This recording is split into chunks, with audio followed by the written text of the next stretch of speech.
Chuck Cameron here on the top of a hill with Phil Castonia. He's a director of our Oxford Parks and Rec. The program is My Life, and today we're going to find out about Phil. Phil, thank you, first of all, for joining me today. Absolutely. What a great place we get to sit and talk outside. Absolutely. I could be out here every day. This is it, you know. Better now than January, right? Yeah. Right. Still beautiful place. It's Michigan, you know. We love our outdoors here. It is so. Well, as we talked about, our goal in the My Life program is to figure out who this guy is, how he got to be the man that has the role he's got today. So we start by asking you to tell us what you're doing today, what you're about today for a minute, and then I'll drag you back a few decades to your younger years. Sure. Yeah, so I think I'm one of the luckiest guys in Oxford, you know, being the Parks and Rec director here. We're here because Oxford is a fabulous community. Yeah. We moved here back in 2011 after working here, and this is home for us. So having the opportunity that Ron gave when he retired to come be the leader of this department in this community is a dream come true. I get to work in an environment like this, and we have a great staff and a great park system that is just phenomenal place to be. You know, I'm lucky to call Oxford home and to have the director job here since July 1st of last year. Excellent. Well, we're glad to have you. Let me drag you back a week or two to when you were growing up. Our goal is to figure out how Phil got to be this man. So talk to us a little bit about your childhood. What was like for mom and dad? What were they like? And you understand you've got some brothers. Talk to us about where you are in the family and how that worked on a sort of a day-to-day basis. Sure. So, I mean, I was fortunate. I grew up where a lot of people go to vacation. I grew up in Ludington, Michigan. Beautiful little town right on Lake Michigan. And I was born and raised there. I stayed there through, went to Ludington High School. Mom and dad are both still there. My mom worked in a orthopedic surgeon's doctor's office. My dad started in a cement factory and then moved up to become a UPS driver. One of those guys in town that he knew everybody knew him. And as we were talking, it's one of those cool things that, you know, growing up as a kid, whenever we needed something, he knew who to call. You know, it really taught me young at having those connections on who you know can really be beneficial, you know, going forward in life. So had two brothers, one older brother, Jeff, and then I've got one younger brother, Steve. Jeff and I are about, 3 years apart. So him and I were a little closer. Steve's a few years younger. So Jeff and I were in high school together, played sports together. All of us were extremely athletic. Sports were kind of our lives growing up, from soccer and flag football and basketball. We kind of all did it all growing up. We spent a lot of time playing sports. But also, you know, back in that time, we spent a lot of time being kids. I mean, we just spent time outside playing, riding our bikes, going into the neighborhood. While we had friends growing up, we had two cousins, Sean and Kevin. They were from the neighboring town, Scottville. Our moms were sisters, and so we actually spent most of our time hanging out as a group that way, and that's still, you know, kind of our close-knit friends who we hang out with. Very fortunate to have family that close and spending time together, doing a lot of hunting, fishing, time in the woods, building forts, you know, stuff that kids now don't necessarily get a lot of time to do. So they don't maybe have as much idea how much fun those things can be, but I grew up similar way. All right. What was like at home? How was mom and how was dad influential? How were they influential in you growing up? Really, it was both just extremely hard workers. I mean, my mom did a fabulous job working part-time in the doctor's office, but then having a flexible enough schedule where, you know, she made sure we made it off to school, and then was home to have dinner on the table every day. And my dad, you know, worked long hours. UPS drivers back when he started, spend a longer time because they actually had to go in and load their own trucks in the morning. So he was starting first thing in the morning, loading his own truck, then out all day delivering. And the thing I remember the most about that home life is he still had limited time for a lunch break, but he would time his routes and his deliveries so he could take his lunch break at whatever sporting event we had after school. So he'd go longer in the day, and then we'd see him off to the side there, spend as much time as he could in uniform, and then back out, finishing delivering the packages. So my mom was one of those people who made sure we made it to every practice, every game, and just to instill the sense of responsibleness and work ethic that we're very fortunate that you don't realize as a kid those subtle things they instilled in you, but then you start to look back at it, and they provided us a very good childhood. We're very fortunate. Excellent. Did you and your brothers get along pretty well? Or Of course not. Given three boys, I can imagine this. I'm one of three as well. It's. I wish we would have got along better than we did. It wasn't terrible. I mean, we never, went to fists with each other, but with anybody living in the same house at that age, you didn't understand how to get along, and you didn't understand the importance of getting along. But it was one of those things. As soon as we were grown up and started, each out of the house on our own, it immediately brought us closer together and realized how fortunate we are to have the brothers we have and get along fabulous now. So. If I had a chance to talk with your brothers, plural, what would they tell me you were like as a kid? Probably I was the reserved, quiet one. And it still to this day can be that way. I just kind of went about my thing, did my business, and being the middle child, I think the typical quiet, reserved, and they bookend me on being the louder and the more active, crazier ones. But nothing bad. But I would say that's probably how they would describe me. You were in school in Ludington, went to high school there. What were the things in high school that caused you to be most interested in going back to school? What'd you like? I didn't really have a teacher that stood out as my favorite, but I enjoyed all my teachers. I mean, I feel very fortunate for the teachers I had, the programs I was able to participate in. Of course, being as active as I was, I took gym whenever I could. Sure. I had really good math teachers. Math is something that kind of just came natural to me, working with numbers. I enjoyed that. And having good teachers help, make it more enjoyable. I just, from the principals on down to the teachers, everything was a great high school experience. I mean, I feel very fortunate.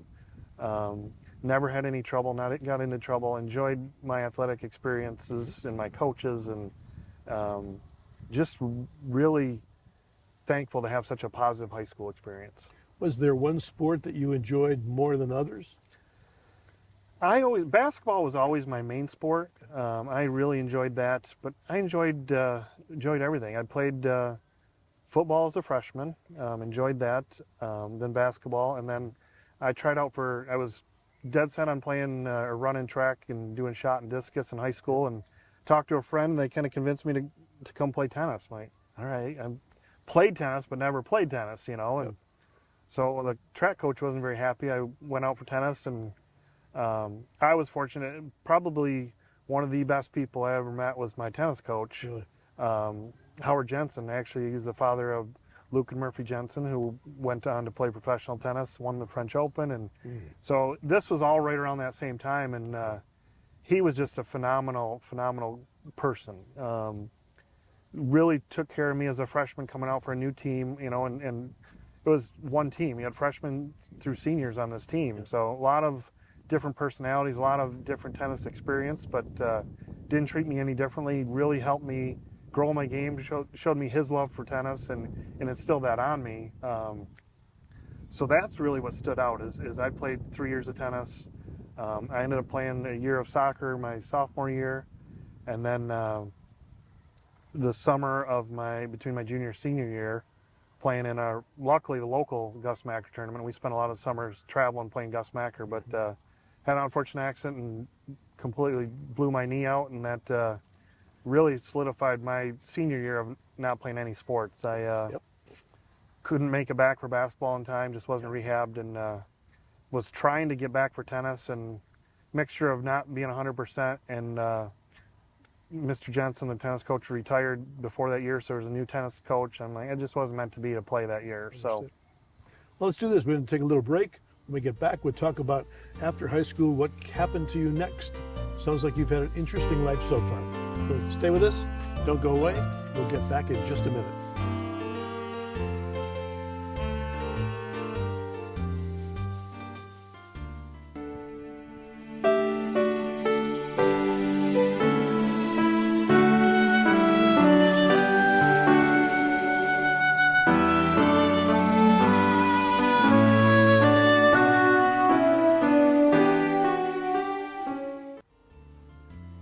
Oh, we're back.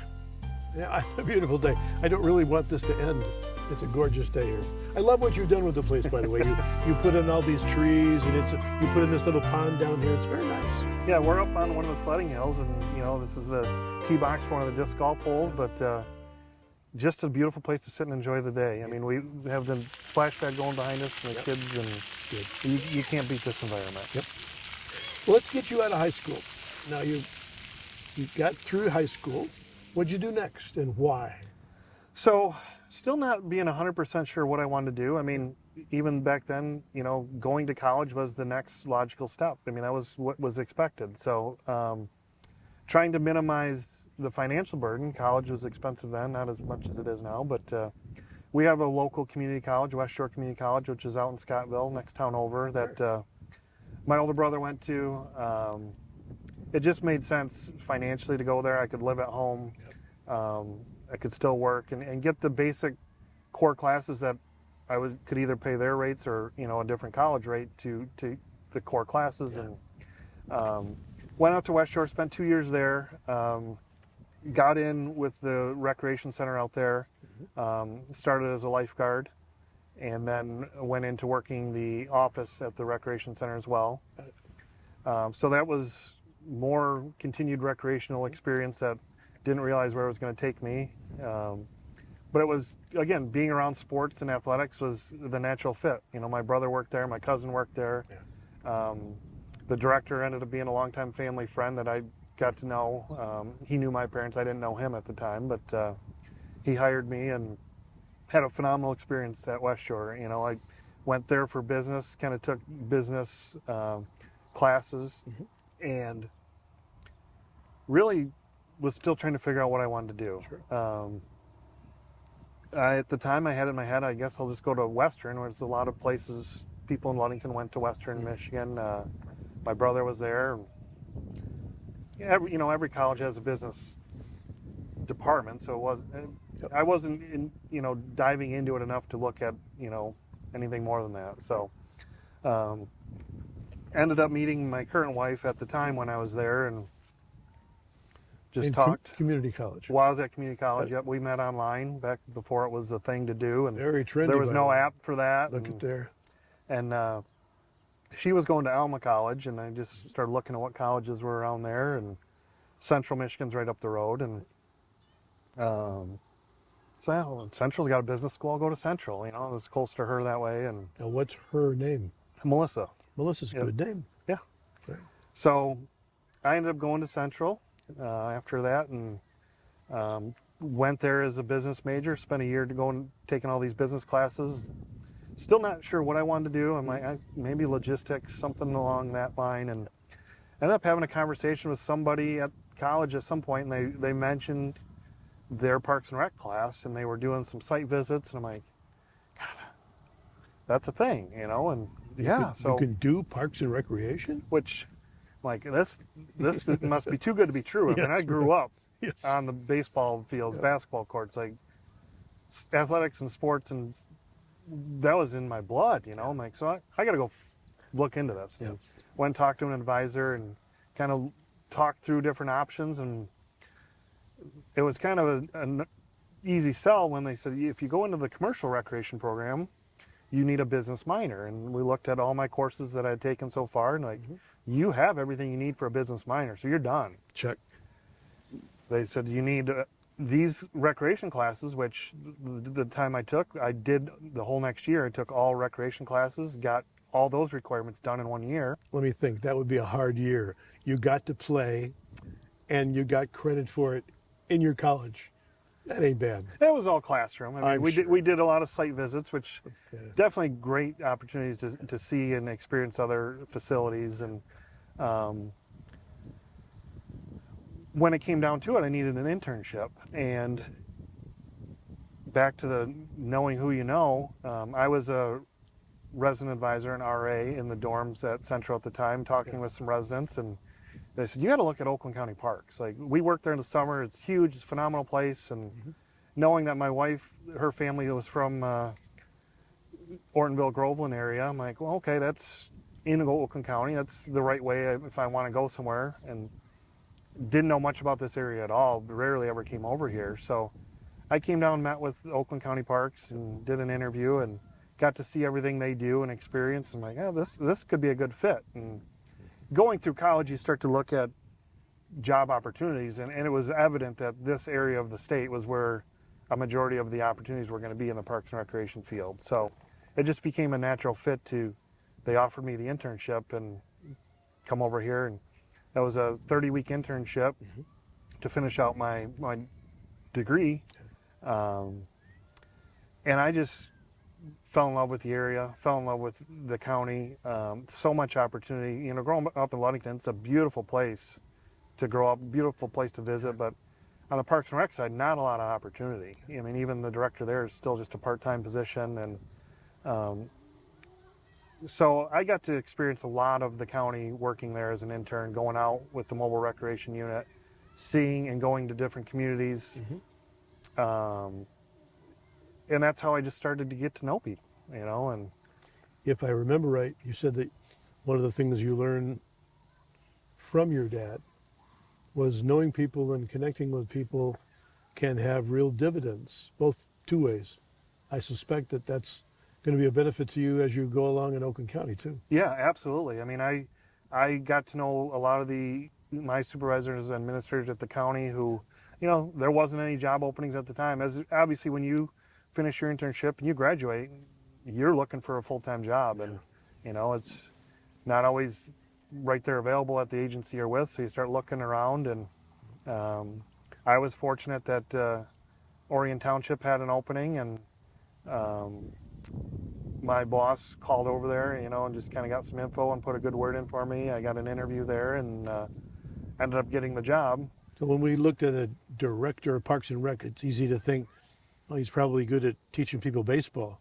And I'm hearing you have clear an idea, and you've been taught the business side of Parks and Recreation, which is kind of future looking, not just present looking. Would that be fair? Yeah, well, absolutely. Yeah, I mean, there wasn't a class on baseball, there wasn't a class on leagues. It was fundamentals, you know, budgeting, marketing, administration. There was a philosophy of recreation. I mean, definitely not my most enjoyable class, but there was every aspect of the recreation business side of it. That and Central's one of the best programs in the nation for this. They're accredited throughout the country. Okay.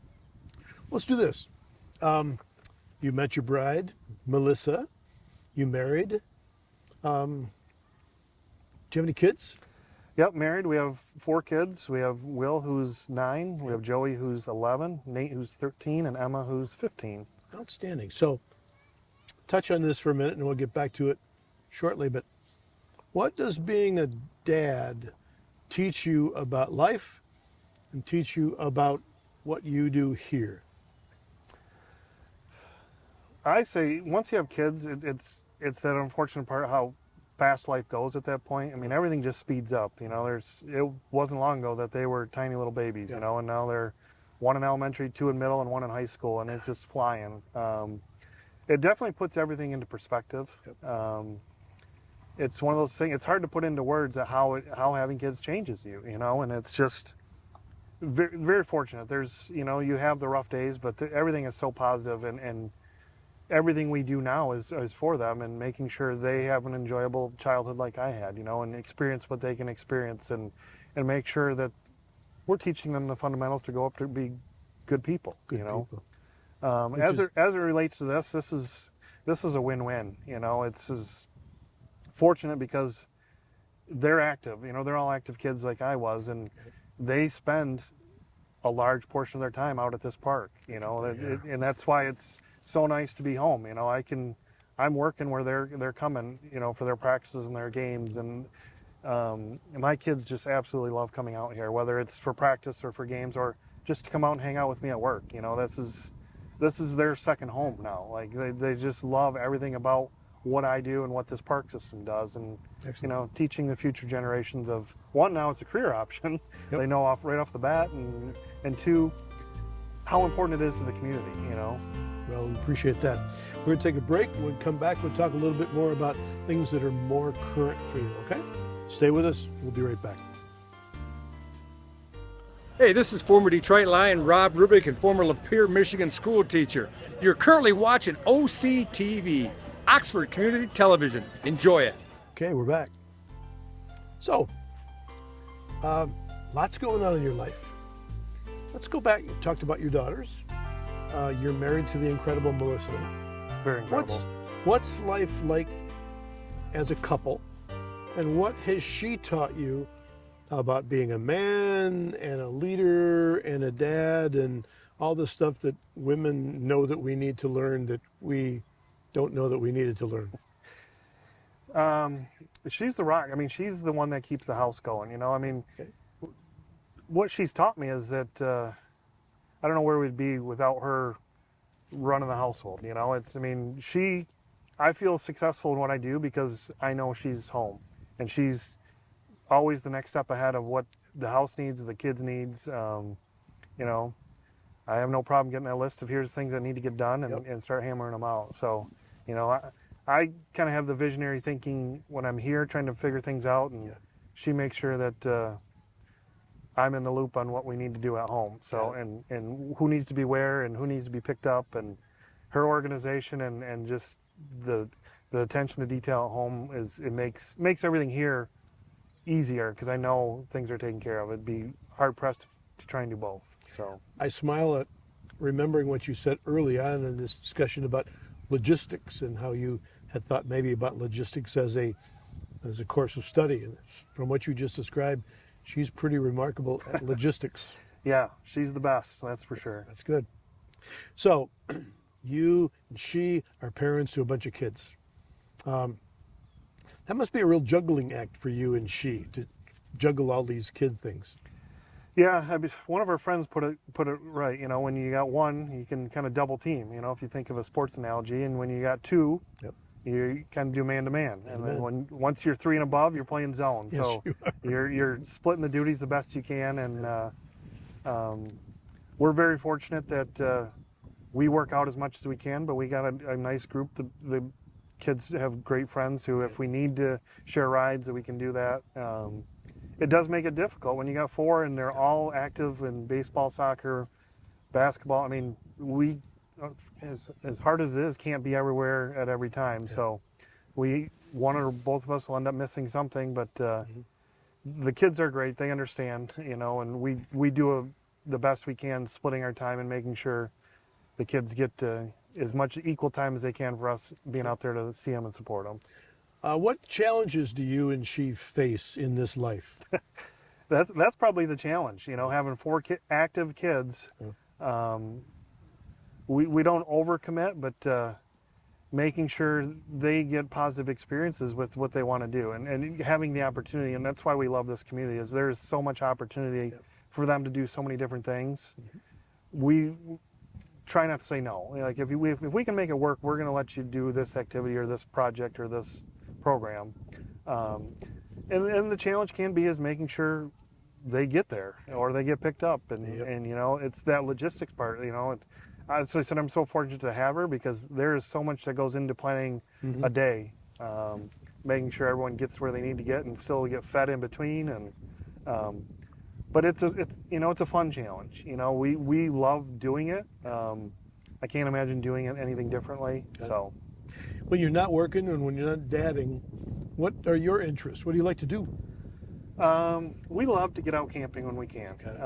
You know, it's seeing more parts of Michigan. We've been down into Ohio.